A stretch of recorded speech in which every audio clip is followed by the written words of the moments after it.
Hello and welcome. My guest today is Andrij Dobriansky, Director of Communication at the Ukrainian Congress Committee of America. Andrij, thank you so much for joining us again.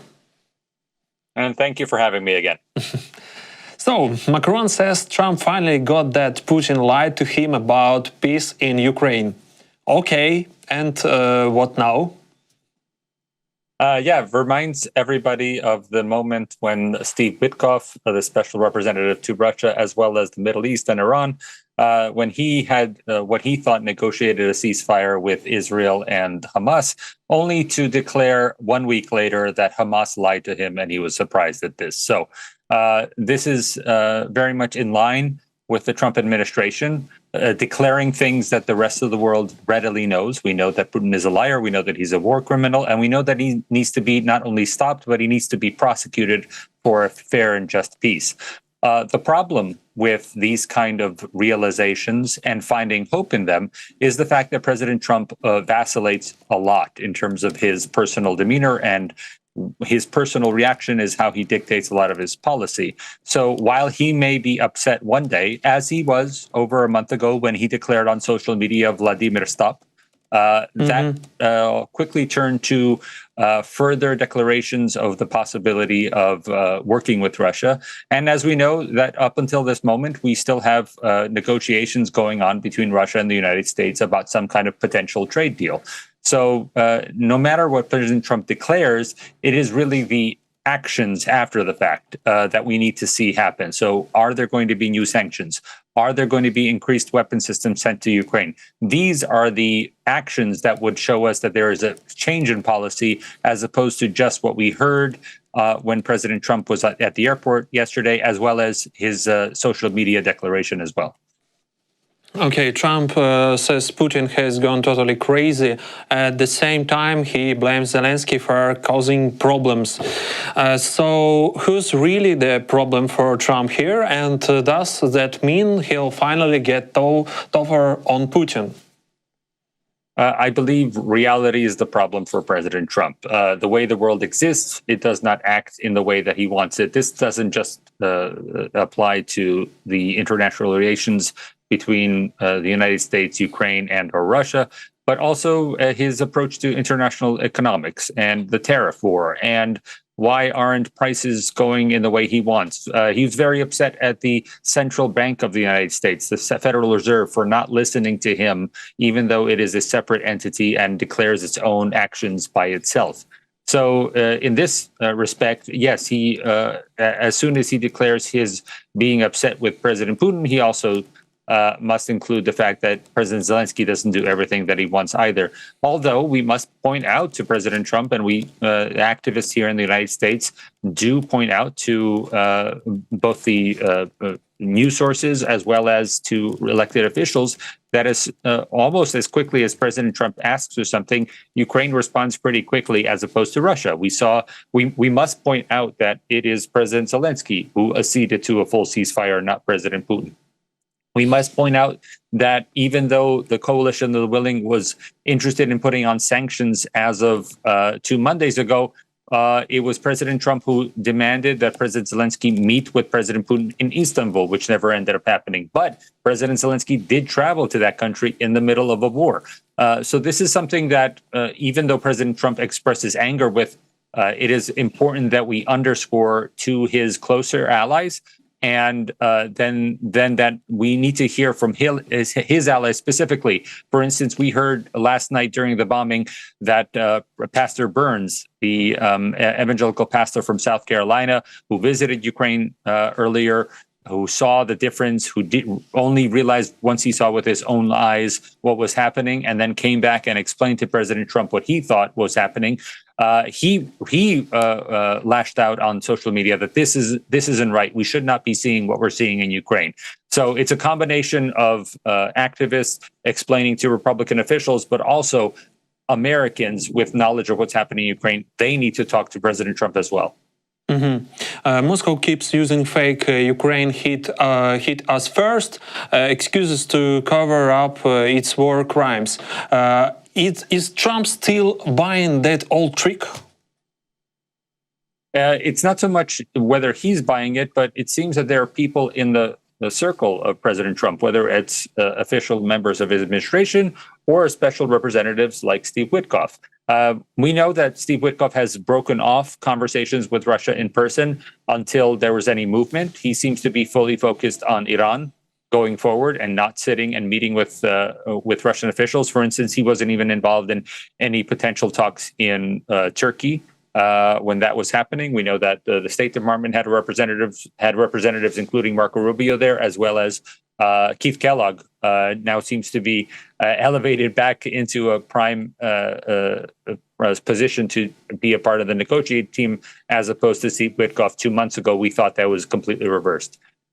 So this is what needs to be happening. We need to see the right people being involved in the negotiations, and the right people are the ones who visit Ukraine. Steve Witkoff has not, President Trump has not, J.D. Vance has not, and we need to, once they go to Ukraine, they can explain more cogently to President Trump what is happening, that these lies that President Putin is saying, the lies are self-evident if you simply watch online, but if you go to Ukraine itself, you see the lies directly. You see the children that are being targeted. You see the fact that an increasing amount of civilians have been targeted since President Trump took office. And that should be the number one fact that should be underscored for President Trump, that since he came to office, he is not helping the situation. Actually, the situation is getting worse.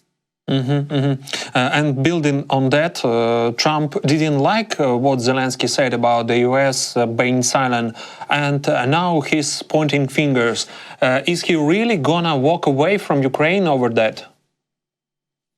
President Trump, I don't believe so, but this is part of a strategy. So the strategy needs to be much like sanctions. So I had a lot of conversations with American experts over the weekend, and also regular Americans, talking about sanctions and why sanctions don't work. And my explanation is that sanctions are just one weapon. We never use just one weapon when doing a broad strategy to cripple an opponent. This was a big problem in the air campaign against Yugoslavia in the 2000s. Also the air campaign against Libya and other nations more recently.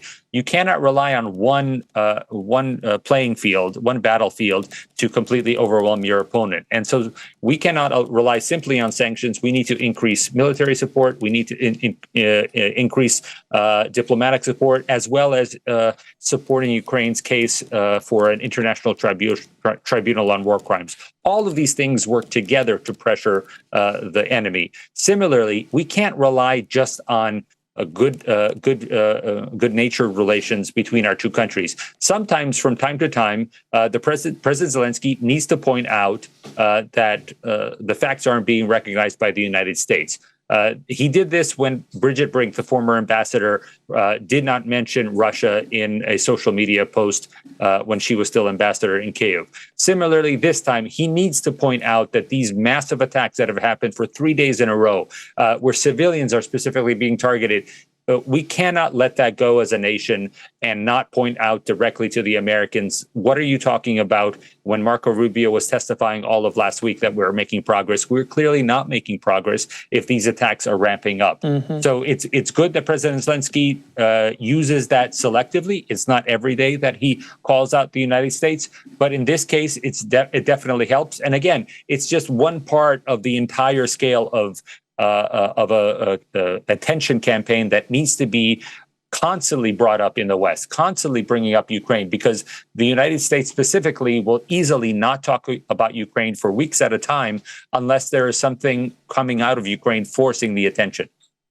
So I want to talk about weapon, because while the US is pulling back from talks and dragging its feet on more aid, Russia's making moves. But now we're seeing a shift. Western countries are lifting limit on long-range weapons. So what's the deal with those German Tariffs missile? Are they finally coming or not? I think this is part of this multi-vector campaign I was talking about. It can't be just sanctions. It can't be just America supplying weapons. And we know that it's been Ukraine developing its own weapons technology, developing weapons within Ukraine, as well as Europe stepping up and really increasing the percentage of weapons it's supplying. But specifically, that last 20% of weapons is what we're talking about here. The more high-tech weapons, the more lethal weapons when you go further downrange. We know that Ukraine has developed its own rockets of intermediate range. We know that its drones specifically have been targeting Russia at a very great distance. But it doesn't suffice to just have Ukraine do this alone. And it is incumbent upon the West to deliver some of these weapons. Even if it's in a limited capacity, we need to start doing these weapons in a way that can pressure Russia. Because again, we can't rely on just one aspect to pressure Russia. We can't just rely on sanctions, nor could we rely just on long-range weapons. These have to work in concert. We have to have the Czech initiative about getting shells from Ukraine. We have to have countries throughout the world, like we saw last year at the Peace Summit, sign onto basic agreements going forward. Ukraine should never be in a position where there is just one savior like the United States or another factor that's going to help it. It needs to have a broad coalition that's supplying it and supporting it. And it also has to have a broad means of weapons to use against Russia. That includes physical weapons, but also weapons of intimidation, such as diplomatic sanctions, as well as the threat of a future tribunal of war crimes. Mm-hmm. If we put it simply, is Trump holding up a yellow flag or a red on right now? Is he ready to apply pressure and actually send weapons to Ukraine? This will be the most important month for Ukraine diplomacy that we've had since last year. Last year, we had the Peace Summit, we had the G7, we had NATO anniversary all around the same month. Much like this, we have President Trump. Well, first he'll have his parade in June. But once he finishes those domestic things, he will have a couple of weeks of international visits. There's the potential for President Zelensky to meet alongside the G7 meeting that's happening in the third week of June. We know then the following week there will be the international visit to Brussels, to The Hague, for the NATO summit as well. Up until that time, beginning 2 weeks ago when we saw the meeting in Antalya, we know that the foreign ministers, including Marco Rubio, and as well as ministers like Andrij Dobriansky, who was in attendance there, even though Ukraine is not a NATO member, all working together to try to figure out what is the best formula for the NATO allies to come together. And so there will be a lot of work happening outside the public eye up until we see what happens at the NATO summit.